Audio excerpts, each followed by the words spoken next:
Signs that you need to love and take care of your kidneys. Hello friends, हमारी life में जब भी कोई प्रॉब्लम आती है वो प्रॉब्लम शुरू में बड़ी नहीं होती, वो धीरे धीरे करके बड़ी होती है। वो बड़ी इसलिए होती है क्योंकि हम उसे देखते हुए भी पहचानते हुए भी इग्नोर कर देते हैं। सेम चीज़ डिजीज़ में भी अप्लाई होती है। डिजीज़ कोई भी जब अपियर होता है वो शुरू में माइल्ड रहता है, उसके साइन एंड सिम्टम्स को देखते हुए भी हम उन्हें इग्नोर कर देते हैं, जिससे कारण वो डिज़ीज़ जो है वो माइल्ड से सिवियर में कन्वर्ट हो जाती है। वो कई बार इतना सिवियर हो जाता है कि पेशेंट कई बार उससे रिकवर ही नहीं हो पाता, या अगर रिकवर होता भी है तो उसमें बहुत टाइम लग जाता है। आज हम बात करेंगे किडनी डिजीज़ के उन साइन एंड सिम्टम्स के बारे में जिसको अगर हम टाइमली डिटेक्ट कर लें तो हम उसको सिवियर होने से बचा सकते हैं। So let's start. Number 1, oliguria. Oliguria means scanty urine, urine का कम बनना। Approx 800 to 2000 ml per day urine बनता है। अगर ये यूरिन आउटपुट 500 ml या उससे भी कम हो जाए then that condition is known as oliguria. Kidney का मेन फंक्शन होता है ब्लड को फिल्टर करके यूरिन फॉर्म करना। अगर यूरिन आउटपुट बहुत कम हो रहा है देन दैट मीन्स कि किडनी डैमेज हो रही है, हमको तुरंत किसी मेडिकल हेल्प की ज़रूरत होती है।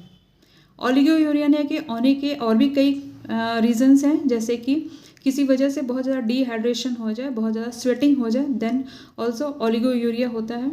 इसके अलावा ग्लोमेरुलोनेफ्राइटिस, रीनल इस्चीमिया, हाइड्रोनेफ्रोसिस, इन सब कंडीशंस होने की वजह से भी ओलिगोयूरिया होता है।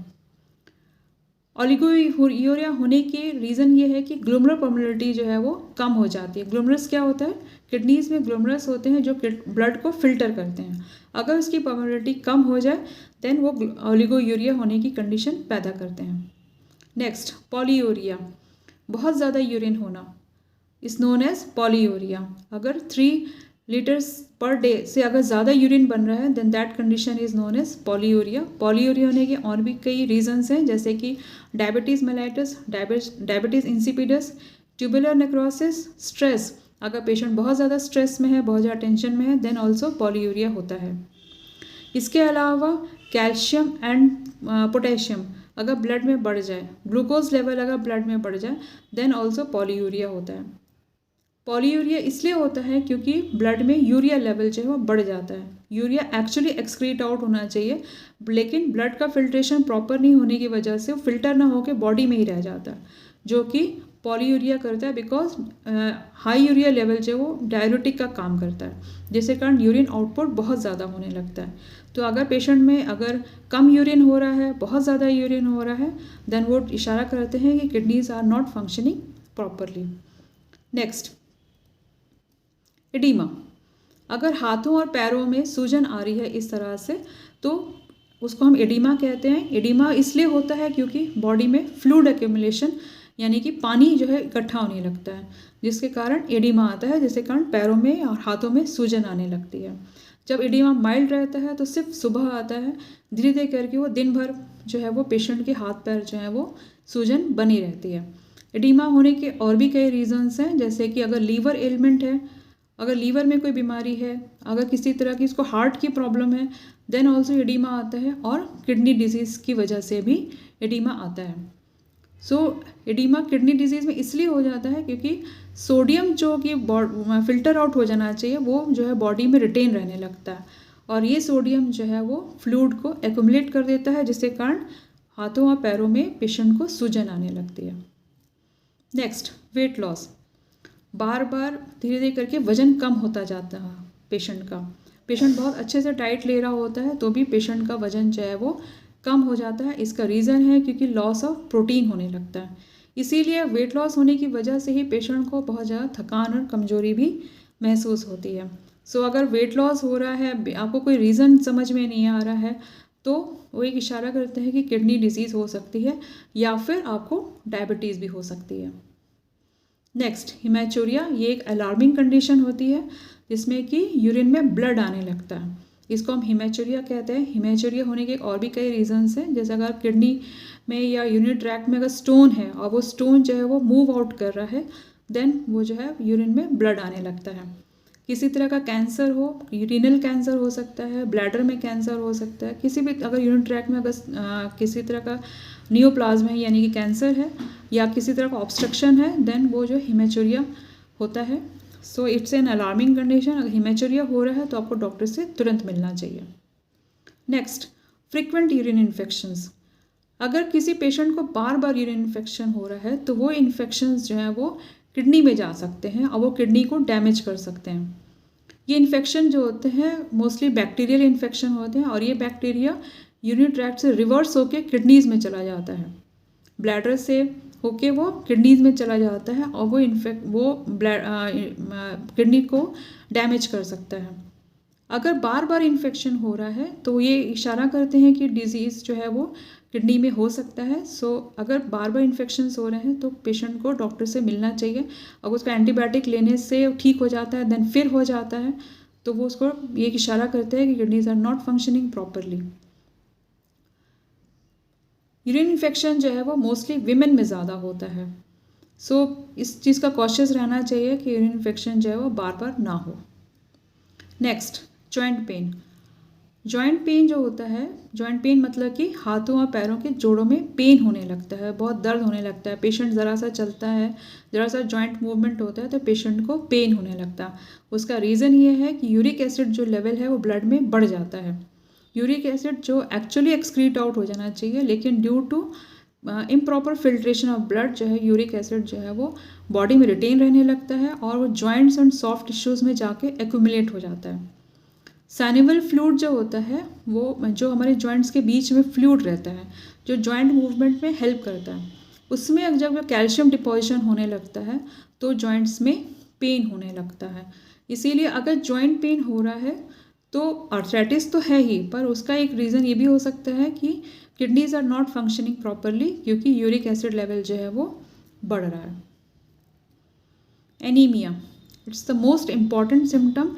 पेशेंट को कई बार सिर्फ एनीमिया होता है, इसके अलावा कोई सिम्टम नहीं होता है और वो एनीमिया बार बार हो रहा है, देन वो एक इशारा करते हैं कि किडनी में कहीं ना कहीं कुछ प्रॉब्लम है।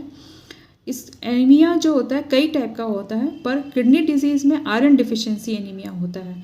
शुरू में माइल्ड होता है, धीरे धीरे करके वो मॉडरेट एंड देन फिर वो सिवियर में कन्वर्ट हो जाता है। एनीमिया होने का रीज़न ये है कि किडनी जो है वो इरिथ्रोपोइटिन हार्मोन को प्रोड्यूस करता है। जब किडनी में डैमेज होने लगता है तो ये हार्मोन जो है वो प्रॉपरली प्रोड्यूस नहीं हो पाता। ये हार्मोन जो है वो आरबीसी यानी रेड ब्लड सेल्स को मैन्युफैक्चर करता है या प्रोड्यूस करता है। तो जब आरबीसी की कमी हो जाएगी तो एनीमिक हो जाता है पेशेंट जो है बहुत थका थका फील करता है, उसको ब्रेथलेसनेस होती है, वो 2-4 कदम चलने पर उसकी सांस फूलने लगती है, बहुत ज़्यादा थकान कमज़ोरी रहती है, सीढ़ियाँ चढ़ने पर उसकी बहुत ज़्यादा सांस फूलती है। तो ये सब कंडीशन होते हैं कि एनीमिया है उस पेशेंट को। सो अगर बार बार एनीमिया हो रहा है देन आप डॉक्टर से ज़रूर कंसल्ट करिए। हो सकता है किडनी में किसी तरह की एलिमेंट स्टार्ट हो रही है और वो टाइमली अगर डिटेक्ट हो जाएगी तो वो बहुत ज़्यादा सीवियर में कन्वर्ट नहीं होगा। फोमी यूरिन में झाग रहेगा, इसलिए होता है क्योंकि उसमें प्रोटीन जो है वो यूरिन में सिक्रीट आउट होने लगता है, उसको हम प्रोटीन यूरिया कहते हैं। सो अगर फोमी यूरिन आ रहा है सो इट्स ए कंडीशन कि वो हो सकता है कि वो किडनी में किसी तरह का एलिमेंट है, बिकॉज प्रोटीन जो है वो यूरिन से एक्सक्रीट आउट हो रहा है, जो कि एक्चुअली प्रोटीन जो है बॉडी में रिटेन रहना चाहिए, वो यूरिन से एक्सक्रीट आउट हो रहा है। नेक्स्ट जो है नेल्स में इस तरह की ब्राउन लाइंस बनने लगेंगी। इस तरह के अगर नेल्स हैं तो भी एक ये इशारा कर रहे होते हैं कि किडनी डिजीज़ है। टंग जो है किडनी पेशेंट का कैसा हो जाता है, थिक एंड वाइट कोटिंग होने लगती है, बहुत थिक वाइट कोटिंग रहती है। गम्स जो है वो उसके स्वेलन एंड ब्लीड करते हैं। इसका रीज़न ये होता है कि यूरिया लेवल जो है वो ब्लड में बहुत ज़्यादा बढ़ जाता है, जिसके कारण टंग में इस तरह की कोटिंग दिखने लगती है हमें। Next, poor appetite. ये बहुत ही कॉमन सिम्टम होता है किडनी पेशेंट्स में कि उसको पेशेंट बोलता है मुझे भूख ही नहीं लग रही। पेशेंट कई बार बोलता है मुझे खाना देखकर ही पेट भर जाता है, या कई बार बोलता है मैं आधा खाना खा के ही उठ जाता हूँ, मेरा मन ही नहीं करता, या फिर पेशेंट बोलता है मुझे बिल्कुल भूख ही नहीं लगती। सो ये एक बहुत इम्पॉर्टेंट एंड कॉमन सिम्टम होता है किडनी पेशेंट्स में कि उसको पेशेंट की भूख जो है वो ख़त्म होने जाती है। उसका रीज़न ये है कि टॉक्सिन्स जो फ्लश आउट होना चाहिए यूरिन के थ्रू वो फ्लश आउट ना होकर बॉडी में रिटेन रहने लगते हैं, जिसके कारण डाइजेशन जो है वो प्रॉपर नहीं रह पाता। जब डाइजेशन प्रॉपर नहीं रहता तो पेशेंट को भूख नहीं लगती, उसका लगता है कि पेट मेरा भरा भरा है, मुझे भूख नहीं लग रही है, पेट फूला हुआ है। इस तरह की कंडीशंस देखने को मिलती हैं हमें। कुछ कंडीशंस में अल्सरेशन भी मिलता है स्टमक एंड इंटेस्टाइन का। नेक्स्ट, पफिनेस अराउंड आइज, आँखों के चारों तरफ इस तरह की सूजन मिलती है। ये सूजन शुरू में तो सुबह के टाइम पे ही मिलती है, धीरे धीरे करके कम हो जाती है, पर अगर वो क्रॉनिक हो जाता है तो इस तरह की पफिनेस जो है वो दिखने लगता है, और ये एक अर्ली साइन होता है, मतलब जो शुरू में ये साइन दिखता है। Next, much tiredness and fatigue, patient बहुत ज़्यादा थका रहता है, कमज़ोर रहता है, उसका किसी काम में मन नहीं लगता, किसी तरह का वो डिसीजन नहीं ले पाता, मेंटली वो बहुत ज़्यादा कंफ्यूज रहता है, किसी तरह में वो अपने काम में कंसंट्रेट नहीं कर पाता। सो ये रीज़न होते हैं कि वो उसमें एक बहुत ज़्यादा थकान कमज़ोरी है, और थकान कमज़ोरी होने का रीज़न ये है कि उसके में पेशेंट में एनीमिक होता है, पेशेंट का कंटिन्यूस वेट लॉस होता है, पेशेंट भूख नहीं लगती, उसको खाना नहीं खाता, जिसके कारण वो थका थका फील करता है। ड्राई एंड इची स्किन, ये बहुत कॉमन सिम्टम होता है, थोड़ा लेट आता है, लेकिन ये स्किन जो है वो इस तरह की ड्राई रहेगी, इचिंग, उसको खुजली होने लगेगी। इसके 3 मेन रीज़न है कि इसमें पैराथायरॉयड हार्मोन जो वो ब्लड में बढ़ जाता है, कैल्शियम एंड फॉस्फोरस का जो कम्बिनेशन है वो बढ़ जाता है, और हिस्टामिन जो है वो सेल्स रिलीज करने लगती हैं, जिसके कारण पेशेंट को इचिंग फील होने लगती है। मसल क्रैम्प्स, पेशेंट अक्सर बताएगा कि मुझे क्रैम्प्स आ रहे हैं, खासकर जहाँ पिक्चर में आप देख रहे हैं उस तरह उसी जगह पे शुरुआती स्टेज पे क्रैम्प्स आते हैं। पेशेंट बोलता है कि मुझे यहाँ पर मरोड़ होके दर्द हो रहा है, उसका रीज़न ये है कि कैल्शियम की डिफिशिएंसी होने लगती है। और किडनी डिजीज़ में इलेक्ट्रोलाइट इम्बैलेंस होता है। इलेक्ट्रोलाइट इम्बैलेंस मतलब जैसे कि सोडियम, पोटेशियम, कैल्शियम, फास्फोरस, ये सब इलेक्ट्रोलाइट्स जो हैं उनका कम ज़्यादा होने लगता है, वो बैलेंस जो है बिगड़ जाता है, जिसके कारण क्रैम्प्स आने लगते हैं। और ब्लड में क्या होता है, कैल्शियम कम होने लगता है, फास्फोरस जो है वो बढ़ जाता है, जिसके कारण क्रैम्प्स आने लगते हैं। सो नेक्स्ट है more about the kidneys. Kidneys एक वाइटल ऑर्गन है, किडनी बहुत इंपॉर्टेंट ऑर्गन है, अगर उसको हम ठीक से केयर नहीं करेंगे, टाइमली केयर नहीं करेंगे, तो एक लाइफ थ्रेटनिंग कंडीशन वो पैदा कर सकता है। सो किडनीज़ को हम कैसे हेल्दी रख सकते हैं? नंबर 1 जो मोस्ट इम्पॉर्टेंट है वो है पेन किलर्स को अवॉइड करें। हमने अक्सर देखा होगा कि ज़रा सा कुछ दर्द हुआ, पेशेंट जो तुरंत पेन किलर ले लेता है, और वो पेन किलर जो है वो किडनीज़ को डैमेज कर देते हैं। जो मोस्ट डेंजरस पेन किलर्स हैं वो हैं ब्रूफेन, कॉम्बिफ्लेन, वोवेरॉन, इस टाइप के पेन किलर्स आप ना लें, ये किडनीज़ को डैमेज कर देते हैं। बहुत अगर पेन है तो ही आप लें, अदरवाइज़ आप इनको इग्नोर करें। जो सेफ़ पेन किलर्स हैं जैसे कि पैरासीटामोल है, ट्रामाडोल है, अल्ट्रासेट है, इन पेन किलर्स को आप ले सकते हैं, क्योंकि ये किडनीज़ में बहुत ज़्यादा डैमेज नहीं करते। अगर किडनी डिजीज़ से बचना चाहते हैं तो आप लो कार्ब डाइट लें, लो सॉल्ट डाइट लें, सोडियम आपके डाइट में कम होना चाहिए, अप्रॉक्स 5 ग्राम से कम ही सॉल्ट लें आप पूरे डे में, लो फैट डाइट लें, और पानी आप खूब अच्छे से पिएं। इन सबको प्रिकॉशंस अगर कोई लेगा और एक्सरसाइज करेगा, अपना बॉडी वेट जो है वो मेंटेन रखेगा, आइडियल बॉडी वेट जो हाइट के हिसाब से अपना आइडियल बॉडी वेट अगर मेंटेन रखता है, BMI अगर लेस देन 24 रखता है, तो वो किडनी डिजीज़ से बच सकता है। Kidney disease acute and chronic होते हैं। एक्यूट डिजीज़ जो है वो रिकवरेबल होता है, बट क्रॉनिक डिजीज़ रिकवर नहीं हो पाता। सो हम सबको किडनी डिजीज़ से बच के रहना चाहिए, किडनीज़ को हेल्दी रखना चाहिए।